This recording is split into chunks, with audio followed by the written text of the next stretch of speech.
Hi, Shady Grove. Pastor Denise here with your midweek update. A couple of announcements. This Sunday is Father's Day, and we've got our bake sale going on, and those proceeds are going to go to help keep our kids going to camp, and that's for both the youth and the teens.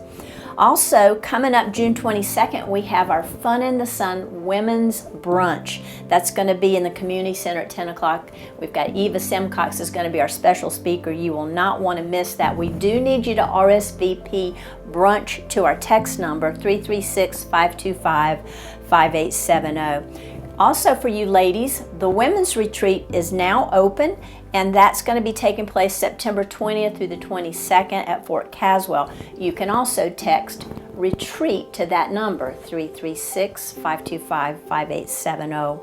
And it's not too late for our kids if you want to sign them up for summer camps, and we know what a great time that those kids will have, and just a great time to advance their spiritual journey.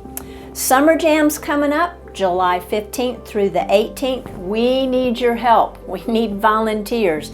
Again, to that text number, if you are able to help in any way at all, text SJ HELP. If you want to register your kids, however, you're going to need to go to shadygrove.net and text Summer Jam. So those are the announcements. Just want to share a couple of brief words with you. I've recently been listening to a guy named Warwick Schiller. He's a renowned horse trainer, and really he trains people how to interact with their horses. But he travels all over the world, and so he goes through a lot of airports. And one of the things that he noticed is he was a people watcher.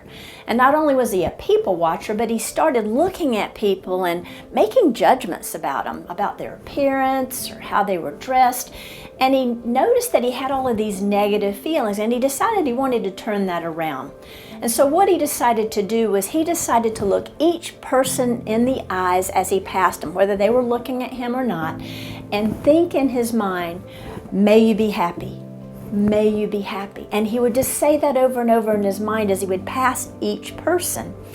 And he says that what happened is by the time he got to the other end of the airport, he suddenly had this positive energy. He no longer had these negative feelings, and he just had this great experience in doing that. And he'd actually suggested it to some of the horse competitors who felt like people were looking down on or judging them, and they would comment. And one lady commented that she couldn't believe how her perspective changed when she looked at other people and said, may you be happy.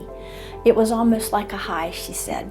Well, I don't know Warwick's spiritual condition or whether he is a Christian, but I think he's experienced something that God has wired us to want, and that's happiness or blessing. If we looked up that word blessed in the New Testament or the Old Testament, it would be translated to happy.